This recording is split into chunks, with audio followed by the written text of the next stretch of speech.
여러분은 어렸을 때 커서 무엇이 되고 싶었나요? 선생님? 의사? 과학자? 방금 언급한 모든 것에 몇 가지 더하는 건 어때요? 위대한 사기꾼으로도 알려진 페르디난드 프레드 데마라는 과거 50년대에 인상적인 자격증명으로 명성을 얻었습니다. 다만 그가 열심히 보강하고 있었던 것이 이력서는 아니었죠. 프레드는 1921년 매사추세츠에서 태어났습니다. 어렸을 때 그는 사람들에게 장난을 치는 것을 좋아했어요. 그가 남을 조종하는 자신의 재능을 발견한 건 동네 사탕가게 주인을 속여 공짜 초콜릿을 받게 될 때였습니다.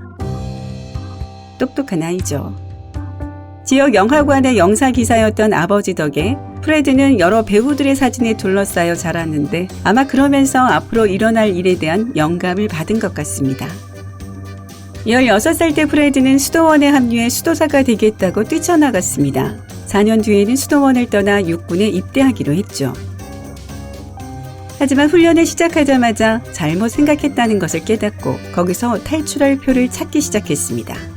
뭐 표라고 해봤자 결국 같은 텐트를 쓰는 동료인 앤서니 이그놀리아였지만요. 데마라는 이그놀리아의 이름으로 해군에 입대했습니다. 그가 그곳에 있는 동안 짬이 날 때마다 대학 카탈로그를 뒤져 여러 교수들의 자격증을 읽곤 했습니다. 그러면서 자신이 교사가 되는 데 도움이 될 만한 다른 신분을 훔쳐야겠다는 생각을 갖게 됐죠. 프레드는 로버트 린튼 프렌치 박사의 이름을 골랐는데요. 당시 실제 예일대학교의 연구원이었습니다. 데마라는 심지어 프렌치 박사가 되기 위해 필요한 모든 서류를 입수했습니다. 출생증명서, 혼인증명서, 대학 학위 같은 것들요.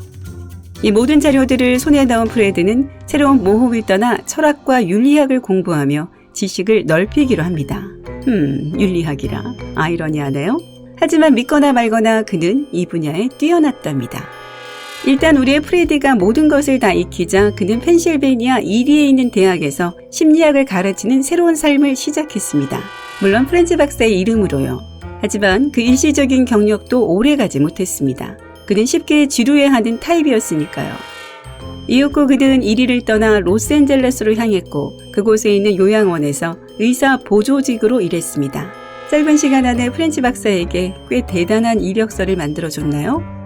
자, 놀랄 일도 아니죠. 의사 보조직이 그에게 잘 맞진 않았지만 후에 도움이 될 만한 많은 의학 지식을 얻었습니다.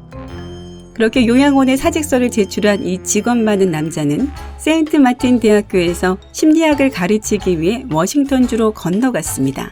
프레드는 그곳을 정말로 좋아했고 실제로 그 새로운 삶에 정착하기 시작했죠. 하지만 사기로 생계를 꾸리는 사람에겐 당치도 않은 일이었습니다. 결국 이 실수가 걸림돌이 되고 말았죠.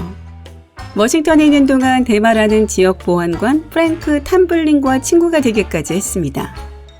아마도 프레드는 적들을 더 가까이 두어라 하는 철학 아래 살고 있었는지 모르겠지만 그렇다고 해서 이 경찰이 동해 번쩍 서해 번쩍 프렌치 박사를 조사하는 것을 막지는 못했습니다. 어느 날 데마라는 그의 보안관 친구 프랭크에게 체포됐습니다.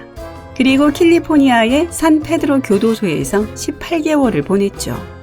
형기를 마친 그는 매사추세츠로 돌아갔습니다. 하지만 3살 버릇 80까지 가는 거 아시죠? 프레드의 버릇은 금방 다시 고개를 들었습니다.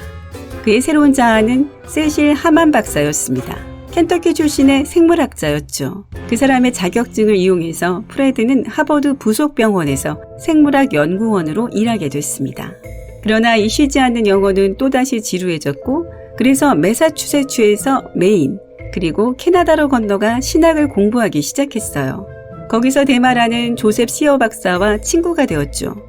그들이 함께 어울리는 동안 시어 박사는 프레드에게, 물론 시어 박사에겐 위대한 생물학자인 하만 박사죠. 미국 의료 면허증을 받고 싶다는 바람을 공유했습니다. 그러니까 이 캐나다 의사는 그의 미국인 동료에게 도움을 요청한 거죠. 프레드는 동의했고 시어는 데마라에게 그의 모든 자격증을 주며 메인주로 돌아가서 그 면허증을 받아오라고 했죠. 그게 얼마나 큰 실수였는지 이제 여러분도 짐작되시죠? 머지않아 자칭 시어 박사는 캐나다 해군의 외과의로 입대하게 됩니다. 이 사람은 물론 의사 서류를 갖추고 있는 우리의 사기꾼 프레드 데마라죠. 그래서 1951년 봄, 이 해군 외과의는 카유가호를 타고 우리나라, 한국으로 항해하라는 부름을 받습니다. 승선하는 동안 그는 병사들에게 간단한 처치를 할 수 있었지만 한국에 상륙하고 난 후에 진짜 시험이 시작됐습니다. 한국에서 가짜 시어 박사는 가슴에 총상을 입은 병사의 생명을 구하는 수술을 결국 하게 됩니다.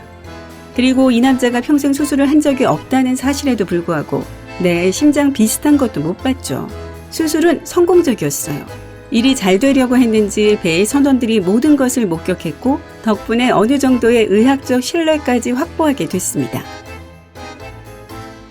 한국에 상륙한 후에 프레드는 자선 활동으로 유명세를 타게 됐습니다. 자연스럽게 그의 성공적인 수술과 선행에 대한 모든 이야기가 언론과 신문들의 관심을 끌었죠. 그럼 상상해보세요. 진짜 시어 박사가 신문 일면을 장식한 자신의 해외 업적에 관한 기사를 발견하는 모습을요. 충격이 꽤 컸겠죠? 어쨌든 그는 즉시 당국에 연락을 취했고 대령은 프레드를 캐나다로 돌려보내야 했죠. 의학적 성공을 분명히 보여준 그 놀라운 외과 의사가 사실은 사기꾼이라는 걸 여전히 믿을 수 없었지만요. 캐나다 당국은 데마라의 진짜 신원을 찾아낸 후 데마라가 사용했던 또 다른 신원들에 대해서도 알아냈습니다. 결국 그는 무일푼으로 미국의 부모님 집으로 강제 추방됐죠.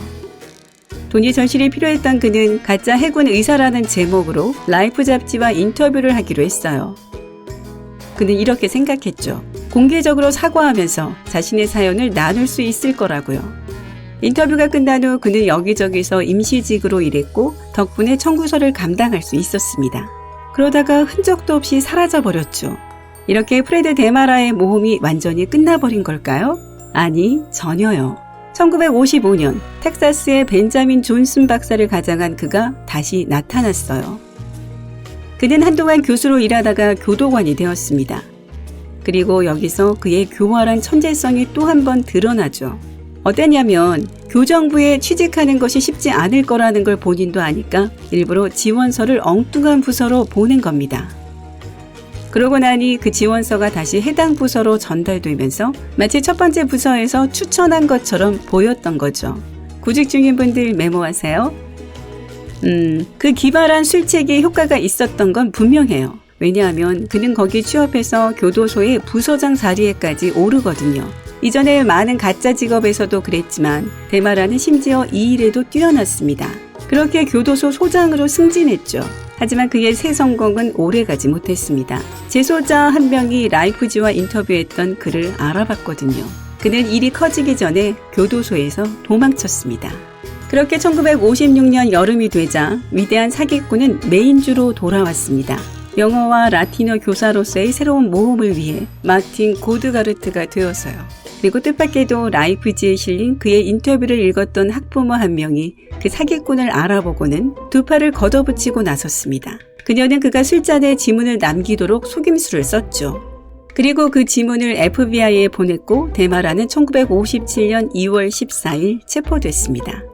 그러나 무자격 교사로 근무한 것에 대한 2개월의 보호 관찰 처분만 받았습니다. 이제 결국 프레드는 자신의 명성이 이미 너무 커져서 더 이상 이 일을 해낼 수 없다는 것을 깨달았습니다. 불행하게도 아니 신원도용 피해자들에게는 다행히도 그는 건강상의 이유로 사기꾼 생활을 포기해야 했어요. 그는 캘리포니아의 한 병원에서 목사가 되어 조용한 생활을 계속했습니다. 프레드 데마라가 왜 그렇게 많은 세월을 신분을 훔치며 보냈는지는 아무도 모릅니다.